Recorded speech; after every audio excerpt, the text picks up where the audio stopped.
시사발전소 한진입니다. 윤석열 후보의 아내 김건희의 친오빠가 동생 쉴드를 좀 쳐보겠다라고 나섰다가 또 하루도 채 지나지 않아서 거짓말이 또 밝혀지고 말았죠. 이럴 거면 얘네들 도대체 왜 해명을 하나 라는 생각이 들 정도인데, 이번에는 친오빠까지 나서가지고 거짓말을 하다가 들통이 나는 걸 보면 정말 이러다가 이 가족들이 명절에 지금 수감시설에서 명절을 함께 맞이하는 게 아닌가라는 생각이 들 정도예요. 일단 관련돼서 기사를 먼저 함께 보도록 하겠습니다. 자, YTN 뉴이저의 단독 보도입니다. 김건희 오빠 의혹 제기 모두 공작이다. 동생 술도 안 마신다. 아파트 개발 시행사 대표 이사인 김건희의 친오빠와 인터뷰를 했다라는 거예요. 근데 뭐라고 얘기하냐? 의혹 사실이 아니다. 정치적 공작에 불과하다. 동생은 술을 마시지 못한다. 라고 이야기를 했다라는 거예요. 개발 특혜 의혹에 대한 질문에 대해서는 대한토지신탁이 시행한 사업이고 자신들은 전혀 관여하지 않았다라고 주장을 했죠. 자, 김건희의 친오빠 이런 얘기를 합니다. 엄격히 말하면 저희가 한 게 아니에요. 그 대한토지신탁에서 다 했어요. 건설회사도 분양대행사도 지금 말하는 개발부담금 용역업체도 모든 계약을 대한토지신탁이 다 해요. 그러니까 우리 가족회사인 ESIND는 그 사업에 관여가 안 되는 겁니다.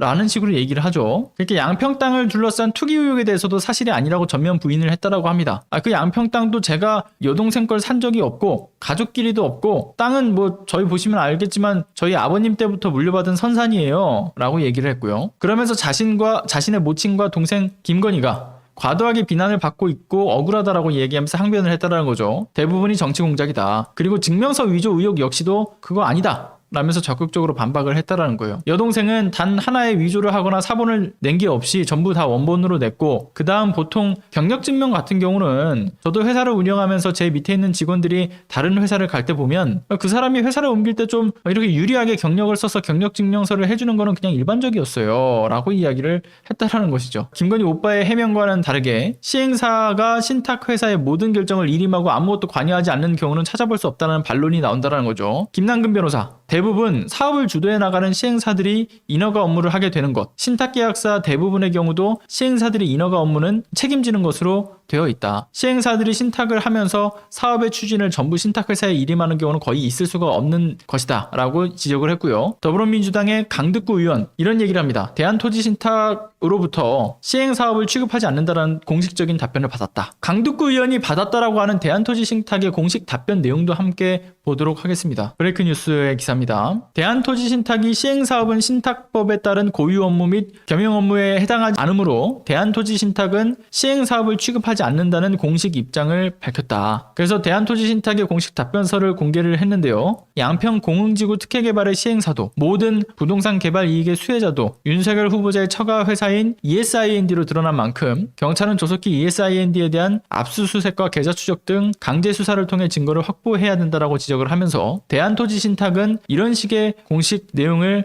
전달을 했다라는 겁니다. 대한토지신탁은 금융위원회로부터 신탁업을 인가를 받아서 토지신탁을 취급하는 금융투자회사라고 설명을 한 뒤에 신탁 계약에 의거 부동산 소유자로부터 소유권을 위탁받고 권한을 이전받아 개발을 대행하는 것으로 부동산 개발 이익은 소유자에게 귀속된다. 시행사업은 신탁법에 따른 고유 업무 및 겸용 업무에 해당하지 않으므로 대한토지신탁은 시행사업을 취급하지 않는다. 라면서 이런 식으로 공식적인 어떤 문건을 전달을 한 것이고요. 개발 부담금 면탈을 위한 매입과 부풀리기, 도촌동 사기 사건에서의 경락동원 등 오로지 윤석열 후보자 처가의 이익을 위해 불법을 마다하지 않는 ESIND의 실체를 낱낱이 규명을 해야 된다라는 점을 강득구 의원은 또 강조를 했다라고 하는 내용의 기사의 내용들입니다. 자, 본부장 리스크에서 이제 사실 뭐 처남의 리스크도 전 추가를 해야 되는 것이 아닌가라는 생각이 들 정도예요. 관리해야죠 이제. 자, 아무튼 이번에 이제 김건희의 친오빠의 해명에는 전 두 가지의 문제점이 더 있다라고 봅니다.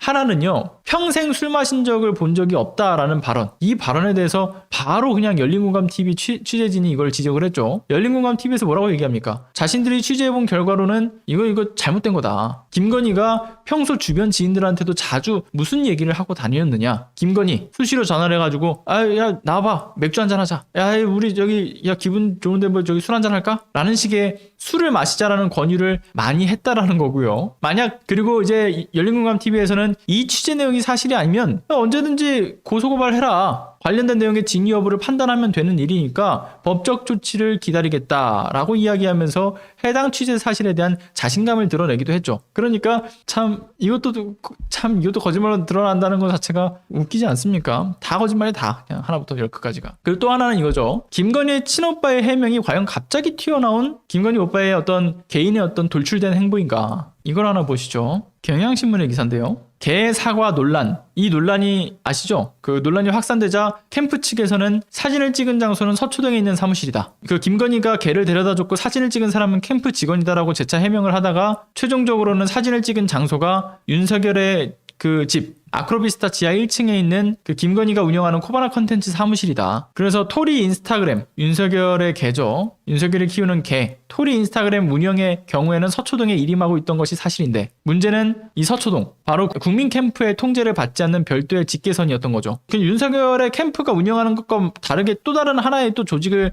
밖에서 운영을 했던 겁니다. 대표적인 게 이른바 김건희 비선 라인이라고 하는 논란이 있었던 건데요. 논란의 중심엔 과거 대기업 홍보팀에서 일한 적이 있다는 김건희 씨의 친오빠, 방금 말씀드렸던 그 김모 씨가 있는 거죠. 11월 8일 공식 해산한 리마빌딩의 국민캠프 바깥에서 어떤 독자적인 선을 구축하고 있었다. 국민캠프의 법률 대응팀과는 상의 없이 독자적으로 움직이고 있었다라는 것이라는 내용의 기사. 일단 윤석열의 그 지금의 선대위와도 좀 다르게 독자적으로 움직이는 하나의 조직체가 뭐 있거나 또는 아니면 선대위로 통합된 조직 체계일 가능성이 있겠지만요. 어쨌든 간에 여기에 메인 컨트롤을 누가 하고 있었느냐. 결국 김건희가 하고 있었다라는 것이 중요하고요. 그리고 아시겠지만 영부인에 대한 꿈을 키워왔던 그 김건희로서는 윤석열이 영부인에 대한 직위라든가 역할을 없애겠다라고 이야기하니까 정말 청천벽력 같은 소리였겠죠. 안 되겠다. 그러면 최순실의 버금가는 비선 실세로라도 그 영향력을 행사해야지라는 생각을 하고 있지는 않을까. 물론 지금도 그렇게 하고 있다고 보고요. 그러니까 이 메인 컨트롤을 김건희가 하고 있다라는 것과 그 핵심 관계자의 친오빠인 김모 씨가 있다라는 거. 그리고 여기는 또 윤핵관의 멤버들이 또 붙어가지고 함께 도와주고 있다라는 거. 자신의 검찰 출신 전직 부하들이 또 든든하게 김건희와 그 김건희 오빠를 중심으로 해서 그 어떤 하나의 조직을 운영하면서 업무를 든든하게 뒷받침해주고 있었다는 점에서 이들 검찰이 자주 써먹었던 언플, 그러니까 언론 플레이를 나름 고심 끝에 또 시도를 했던 것으로 전 보여져요. 근데 제가 매번 말씀드리는 것이지만 증거와 증인, 정황까지 그 무엇 하나 명확하게 해명할 수 있는 사건이 이제는 아닌 거죠. 이제는 결국에는 거짓말뿐인 해명밖에 하지 못하는 수습 불가인 상황이라는 것을 더 확실히 알린 소식인 것 같습니다. 아무튼 이와 관련돼 가지고는 조금 더 추가적인 소식들을 나오면 제가 또 말씀을 드리겠지만 추후 전달드리는 소식도 역시나 거짓말 해명이지 않을까라는 생각이 들고요. 전 개인적으로 그런 생각을 해요. 지금 드러나 있는 것 자체가 빙산의 일각일 뿐이지 않을까. 2022년도 4기 민주정부가 출범하길 바라고요. 출범할 겁니다. 출범해야 되고요. 그러나 69일 긴장의 끈은 절대 여러분들 놓지 않으셔야 된다는 것을 늘 강조드리는 점. 선거판은 어떻게 흘러갈지가 알기 어렵다라는 부분도 있지만 완벽한 승리로 이끌어내는 부분들도 중요하겠죠. 그래야 향후 있을 지선에 대비할 수 있고 그리고 조금은 멀 수 있지만 총선에 대비할 수도 있지 않겠습니까? 그렇기에 이번 얼마 남지 않은 69일의 대선 일정까지 여러분들이 관심 갖고 싸워주시기를 부탁드립니다. 참 한 해도 여러분들 저희 시사발전소를 응원해주시고 또 여러모로 뭐 후원을 통해서 지원해주시고 또 이렇게 채팅으로 정말 활발한 어떤 화력 그리고 또 구독으로 응원해주시고 여러 응원의 메시지를 또 남겨주신 분들도 진심으로 감사드립니다. 2022년에도 저희 함께 또 손 맞잡고 걸어가길 바라고요. 그리고 올해 받았던 스트레스 내년에는 정말 4기 민주정부의 출범을 이뤄내서 그리고 미완의 개혁 과제들도 다 이뤄낼 수 있는 해가 되길 바랍니다. 따라서 2022년은 정말 우리 모두가 행복한 해가 되길 바라고요. 기원한다라는 점에서 여러분들도 저를 응원해주고 계시는 것처럼 저도 여러분들을 응원하겠습니다. 오늘도 끝까지 시청해주신 시청자 여러분 진심으로 감사드립니다. 많은 관심, 사랑 부탁드리겠습니다. 감사합니다.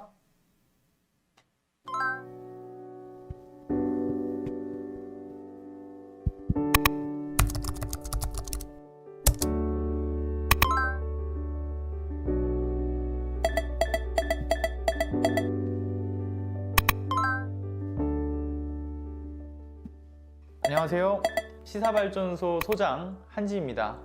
시사발전소는 진실을 찾는 민주언론으로서의 역할을 다하기 위해서 다양한 방법으로 활동을 이어나가고 있습니다.